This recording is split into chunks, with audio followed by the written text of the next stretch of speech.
جس میں بھانت بھانت کے جانور ہیں شامل ہیں، حقیقی اساس کیا ہے؟ علی گڑھ سے مراد صوبہ جات متحدہ زمانے میں یو پی کا محض وہ شہر نہیں جس کا مکھن یا بسکٹ اور تالے بہت مشہور ہیں، محض وہ مدرسۃ العلوم نہیں جس کے بانی سر سید احمد خان تھے، نہ وہ عبارت اس عظیم الشان یونیورسٹی سے، ان سب سے علیحدہ، ان سب سے بالا تر بھی ایک علی گڑھ ہے۔ وہ کوئی مادی جسم نہیں اور نہ اینٹ و پتھر ہے، بلکہ ایک زندہ روح ہے جو بوڑھے جسموں میں بھی اتنی ہی شگفتہ ہو۔ تو وہ انقلاب 1917 سے 100 سال پہلے 1817 میں شخصیت کی شکل میں پیدا ہو چکا تھا، اور اس ایک شخصیت نے 19ویں صدی میں وہ تبدیلی لائی کہ اس نے سوچنے سمجھنے کے طریقے میں، پڑھنے لکھنے کے طریقے میں، ایجوکیشنل انسٹیٹیوشن کے طور طریقے میں اور سوشل ریفارم کے طریقے میں ایسی تبدیلی لائی کہ وہ قوم جو پسپائی کی طرف جا رہی تھی، that community, entire community or the entire society which was going backward، اس کو دھیرے دھیرے انہوں نے آگے لایا، اور سر سید نے ہم لوگوں کو سوچنے سمجھنے کا وہ طریقہ دیا کہ جس کو تو سوارا علی گڑھ نے ہم کو جو کچھ دیا اس سے ہم نے اپنے کیریئر کو تو بنایا، لیکن ذرا سوچ کر دیکھیے کہ کیا واقع ہم نے قوم اور ملت کے لیے اور اس سماج کے لیے بھی کچھ ریٹرن دیا ہے اس کا۔ میں آج صدر محترم کی خدمت میں بہت ادب کے ساتھ میں عرض کرنا چاہتا ہوں کہ یہ علی گڑھ برادری کچھ کرے، کچھ آگے بڑھے اور کچھ عملی اقدامات کریں۔ ہمارے پاس اس سے پہلے ایک اسکالرشپ کا پروویژن تھا، میں نے اسی وقت تجاویز رکھی تھی کہ اس کو بہت بڑے پیمانے پر کرنے کی ضرورت ہے۔ بعد میں غیاث الدین بابو خان وغیرہ نے جو ہے کرنا شروع کیا، اور اب وہ بھی اللہ کو پیارے ہو گئے، اس کا کیا حشر ہوگا نہیں معلوم ہے۔ تو ضرورت اس بات کی ہے کہ علی گڑھیت اس طرح کے کام کریں، اور ہمارے ساجد صاحب آئے ہیں نہیں آئے ہیں معلوم نہیں آج کے اجلاس میں، وہ کچھ کوششیں کر رہے ہیں۔ یقیناً ایک چھوٹے علی گڑھ کا نمونہ ان کے اسکول کے اندر پایا جاتا ہے۔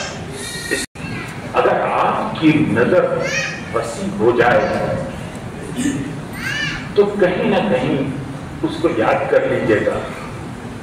جس نے جو بھی کام کیا کسی کو چھوڑا نہیں۔ امام غزالی کو بھی اس صورت سے پیش کیا کہ ہر محفل میں وہ قبول ہو جائے، تفہیم قرآن میں کوئی کمی نہیں چھوڑی، یوں بیان کرو کہ دلوں میں اتر جائے۔ لاجواب انسان تھا، بات کرتے رہیے اور شکر بھیجتے رہیے کہ ایسے لوگ ہمارے درمیان میں اس وقت پیدا ہو۔ ہندوستان میں مسلمانوں کو بہت کچھ جانتے ہیں،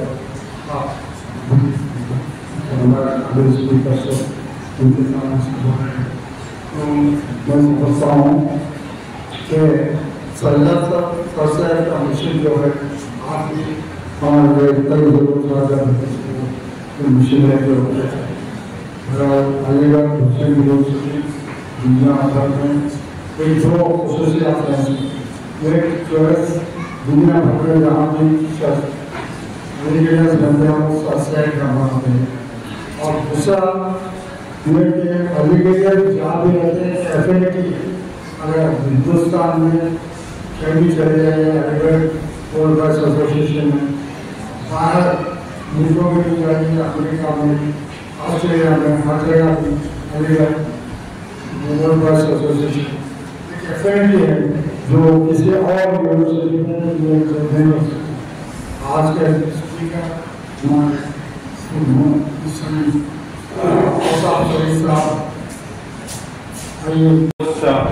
the Mohammedan Anglo-Oriental College, which eventually became the Aligarh Muslim University. So it was a tireless work which he did, and he tried to bring all these scientific ideas into the realm of Urdu scholarship. And it was also mentioned that he launched journals like sizable akhlaq to promote ethical and social reform. So I think when we all gather here and we pay tributes to him, and when we look around the alumni of this institution, leaders who have become leaders in politics, leaders in science, leaders in literature, leaders in diplomacy. I had the privilege of working with one such great Algerian, Janab Hamid Ansari Sir, was my ambassador. And I'll also tell you an anecdote, towards the end.